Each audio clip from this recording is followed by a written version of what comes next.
નમસ્કાર વિદ્યાર્થી મિત્રો, ધોરણ 12 કોમર્સ અર્થશાસ્ત્ર વિષયમાં પ્રકરણ 8. હવે આ પ્રકરણમાં છેલ્લે આપણે કૃષિ ક્ષેત્રે ઉત્પાદકતા વધારવા માટેના ટેકનોલોજીકલ પરિબળો અને અન્ય સુધારા જોયા હતા. હવે આ પાઠનો છેલ્લો પ્રશ્ન છે આધુનિક ખેતી. અહીંયા આગળ 2 થી 3 ગુણમાં આવા એક નાનો પ્રશ્ન પૂછાઈ શકે કે ભાઈ ભારતમાં આધુનિક ખેતીના વિવિધ પાસાઓની ચર્ચા કરો. આધુનિક ખેતી એટલે શું? અથવા બીજો પ્રશ્ન છે હરિયાળી ક્રાંતિ. હરિયાળી ક્રાંતિ એટલે શું? હરિયાળી ક્રાંતિના ઘટકો જણાવો. હરિયાળી ક્રાંતિ બીજા કયા કયા નામે ઓળખાય છે એવો પ્રશ્ન પરીક્ષામાં પૂછાતો હોય છે. તો થોડીક આપણે આની ટૂંકી ચર્ચા કરી લઈશું કે ભાઈ આધુનિક ખેતી એટલે શું. તો કે અહીંયા આગળ ખેતી, આપણા ભારતમાં કૃષિ ક્ષેત્ર જે ખેતી થાય છે, ખેતીને 2 ભાગમાં વહેંચી શકાય છે, પરંપરાગત ખેતી અને આધુનિક ખેતી. પરંપરાગત ખેતી કે જેમાં ખેડૂતો જૂની પુરાણી જે પદ્ધતિએ, જે જૂના વિચારસરણી ધરાવતી જીવનશૈલી કે જેમાં બળદ અને હળનો ઉપયોગ કરવામાં આવતો હતો, કે ભાઈ ત્યાં આગળ રાસાયણિક ખાતરની જગ્યાએ છાણિયા ખાતરનો ઉપયોગ કરવામાં આવે, સાદા બિયારણનો ઉપયોગ કરવામાં આવતો હતો અને એને કારણે કૃષિ ક્ષેત્રે ઉત્પાદકતા નીચી રહેતી હતી, જેને પરંપરાગત ખેતી તરીકે ઓળખવામાં આવે છે. તો કે ભાઈ પહેલાં ખેડૂતો બળદ અને હળ વડે બરાબર સાદા બિયારણો, ખાતરનો પણ ઉપયોગ કરતા ન હતા, છાણિયો ખાતરનો ઉપયોગ કરતા હતા બરાબર, પરિણામે ઉત્પાદકતા નીચી રહેતી હતી બરાબર. પરંતુ વર્તમાન સમયમાં આજે ખેડૂતો આધુનિક ખેતી તરફ વળ્યા છે. તો આધુનિક ખેતી એટલે શું? તો કે આધુનિક ખેતી એટલે જેમાં ખેડૂતો આજે સુધારેલા બિયારણ, રાસાયણિક ખાતર, જંતુનાશક દવાઓ, આ ઉપરાંત સિંચાઈ માટેની સગવડતાઓનો ઉપયોગ કરે છે, યંત્રોનો ઉપયોગ કરે છે, ભૂમિ પરીક્ષણ કરીને કૃષિ ક્ષેત્રે ઉત્પાદન વધારવાનો પ્રયત્ન કરે છે, જેને આધુનિક ખેતી તરીકે ઓળખવામાં આવે છે. તો અહીંયા આ મુદ્દામાં ભારતની પરંપરાગત ખેતી સમજાવ્યું છે કે ભારતમાં પરંપરાગત ખેતી કે જે સેન્દ્રિય ખાતર, સેન્દ્રિય એટલે છાણિયું ખાતર, બિયારણ, સાદા બિયારણનો ઉપયોગ કરવામાં આવતો, હળ અને બળદનો ઉપયોગ કરવામાં આવતો, તેમજ ખેતીના પ્રાથમિક સાધનોનો ઉપયોગ દ્વારા કરવામાં આવતી હતી. આ સાધનો ખૂબ ઓછી ઉત્પાદકતા આપતા હતા અને તેથી તેઓના ઉપયોગ દ્વારા આપણા આખા દેશમાં ખેતીજન્ય જરૂરિયાતો સંતોષી શક્ય ન હતી. તો અહીંયા આગળ આપણો દેશ આઝાદ થયો ત્યારે જે પરંપરાગત ખેતી થતી હતી એને કારણે આપણા દેશમાં એ સમયે માત્ર 36 કરોડ વસ્તી હોવા છતાં પણ આપણે બધા લોકોની જરૂરિયાતોને સંતોષી શકતા ન હતા, કારણ કે એટલું ઓછું ઉત્પાદન થતું હતું. પરંતુ હવે આપણા ભારતમાં આઝાદી પ્રાપ્ત કર્યા પછી આધુનિક ખેતીનો જન્મ થયો છે. અહીંયા ચોપડીમાં એક આ વાક્ય આપ્યું છે, અંડરલાઈન કરજો કે ભાઈ વર્ષ 1966થી ભારતમાં આધુનિક ખેતીનો જન્મ થયો છે. આધુનિક ખેતીમાં આધુનિક ટેકનોલોજીનો ઉપયોગ થાય છે.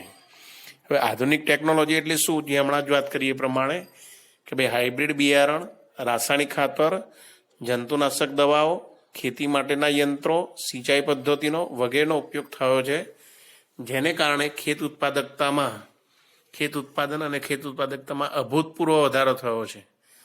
અને આ પ્રકારની જે ખેતી ક્ષેત્રે ક્રાંતિ થઈ છે, જેને હરિયાળી ક્રાંતિ તરીકે ઓળખવામાં આવે છે.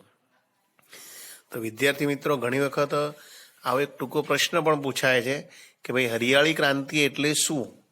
તો હરિયાળી ક્રાંતિની તમે આવી વ્યાખ્યા લખી શકો કે કૃષિ ક્ષેત્રે અમલમાં આવેલી નવી ઉત્પાદન પદ્ધતિ, નવી ટેકનોલોજી, જેમ કે રાસાયણિક ખાતરો, જંતુનાશક દવાઓ, સુધારેલા બિયારણ, સિંચાઈની સગવડતાઓ, યંત્રોનો ઉપયોગ કરીને કૃષિ ઉત્પાદન અને ઉત્પાદકતામાં જે ટૂંકા સમયગાળામાં વધારો થયો છે તેને હરિયાળી ક્રાંતિ તરીકે ઓળખવામાં આવે છે. બરાબર. ફરી એકવાર ટૂંકી વ્યાખ્યા આવી પણ લખી શકાય કે ભાઈ આધુનિક ટેકનોલોજીને કારણે ખેત ઉત્પાદનમાં થતા અભૂતપૂર્વ વધારાને હરિયાળી ક્રાંતિ તરીકે ઓળખવામાં આવે છે. અહીંયા તમારે સમજાવવાનું કે આધુનિક ટેકનોલોજી એટલે શું? તો કે સુધારેલા બિયારણ, રાસાયણિક ખાતર, જંતુનાશક દવાઓ, યંત્રો, ભૂમિ પરીક્ષણ, આ બધાનો જે ઉપયોગ કરવામાં આવે છે, આ ટેકનોલોજીકલ પરિબળોનો ઉપયોગ કરવામાં આવે છે, તેને હરિયાળી ક્રાંતિ, જેને કારણે ઉત્પાદન વધ્યું છે, એને હરિયાળી ક્રાંતિ તરીકે આપણે ઓળખીએ છીએ. તો આમ આધુનિક ખેતી આજે અસ્તિત્વમાં આવી છે, જેને કારણે આજે આપણા ભારતમાં 125 કરોડ જેટલી વસ્તી છે. આ બધી વસ્તીને આપણે અનાજનો જથ્થો પુરવઠો પૂરો પાડી શકીએ છીએ. આ ઉપરાંત અનાજની આપણે નિકાસ કરીએ છીએ. તો આમ ભારત કૃષિ ક્ષેત્રે આજે હરિયાળી ક્રાંતિને કારણે ઉત્પાદન ક્ષેત્રે બરાબર કે સ્વાવલંબી બન્યો છે. એક આ મહત્વની બાબત કહી શકાય છે. તો આધુનિક ખેતી વિશેનો ખ્યાલ લખવાનો કીધું હોય તો આટલી બાબતો આમાં લખવી પડે. ત્યાર પછી બીજો ખ્યાલ છે અહીંયા હરિયાળી ક્રાંતિ. તો આપણે હરિયાળી ક્રાંતિની જે હમણાં વ્યાખ્યા આપી હતી વ્યાખ્યા પણ આપી શકાય કે હરિયાળી ક્રાંતિ એટલે શું? તો કે કૃષિ ક્ષેત્રે અમલમાં આવેલી આધુનિક ટેકનોલોજીને કારણે ખેત ઉત્પાદન અને ઉત્પાદકતામાં જે વધારો થયો એને હરિયાળી ક્રાંતિ તરીકે ઓળખવામાં આવે છે. હવે આ હરિયાળી ક્રાંતિ સાહેબ કેવી રીતે અસ્તિત્વમાં આવી તો એ અહીંયા સમજાવવામાં આવે છે કે ભાઈ 1960-61માં ખેતી ક્ષેત્રની નવી ટેકનોલોજીનો ઉપયોગ ભારતના માત્ર 7 જિલ્લાઓમાં પાયલટ પ્રોજેક્ટ સ્વરૂપે રજૂ કરવામાં આવ્યો હતો. આપણા આખા દેશમાં એવા 7 જિલ્લાઓ પસંદ કરવામાં આવ્યા હતા કે જેમાં આધુનિક ટેકનોલોજી કે જેમાં સુધારેલા બિયારણ, રાસાયણિક ખાતર, દવાઓ, સિંચાઈ આ બધી સગવડતાનો ઉપયોગ કરીને કૃષિ ક્ષેત્રે ટૂંકા સમયગાળામાં કેટલું ઉત્પાદન મેળવી શકાય છે એવો એક પાયલટ પ્રોજેક્ટ કરવામાં આવ્યો હતો.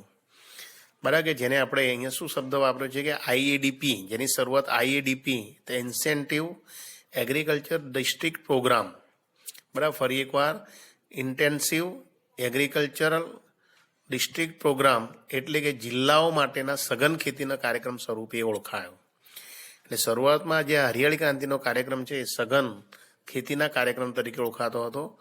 પરંતુ આ જે 7 જિલ્લામાં પાયલટ પ્રોજેક્ટ તરીકે શરૂ કરવામાં આવે એમાં જે અભૂતપૂર્વ આપણને સફળતા મળી કે ભાઈ ટૂંકા સમયગાળામાં આ રીતે આ બધા ટેકનોલોજીકલ પરિબળોનો ઉપયોગ કરીને ખૂબ જ ઉત્પાદન મેળવી શકાય છે.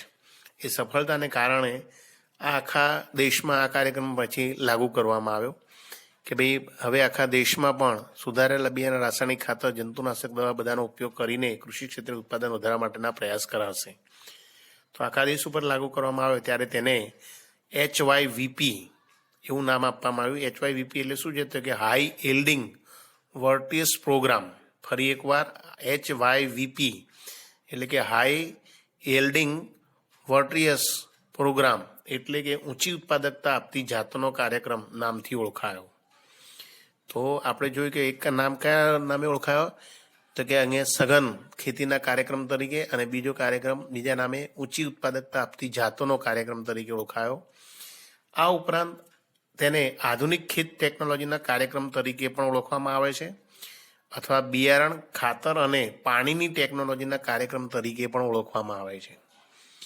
તો આ રીતે અહીંયા આગળ હરિયાળી ક્રાંતિ જે આપણા દેશમાં 1966થી અમલમાં આવી છે, બરાબર, કે જેમાં ભારતમાં આપણા ગુજરાત છે, બરાબર, કે હરિયાણા છે, રાજસ્થાન છે, હરિયાણા છે, પંજાબ છે, આવા રાજ્યોમાં હરિયાળી ક્રાંતિએ દેખા દીધી છે.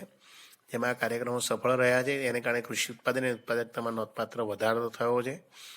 અહીંયા એવું કહી શકાય છે કે હરિયાળી ક્રાંતિ પરીક્ષામાં તમને આવો સ્વાધ્યાયમાં પણ પ્રશ્ન છે કે હરિયાળી ક્રાંતિના બીજા નામો જણાવો. તો આના જવાબમાં તમે એવું લખી શકો કે હરિયાળી ક્રાંતિ બીજા કયા નામે ઓળખાય તો કે ઊંચી ઉત્પાદકતા આપતી જાતોનો કાર્યક્રમ, બીજું આધુનિક ખેત ટેકનોલોજીનો કાર્યક્રમ, ત્રીજું બિયારણ, ખાતર અને પાણીની ટેકનોલોજીનો કાર્યક્રમ. તો આવા જુદા જુદા નામે આ કાર્યક્રમ ઓળખાય છે. તો અહીંયા આગળ આ પ્રકરણની અંદર આપણે આ પ્રશ્નનો જવાબ પૂરો કરીએ છીએ.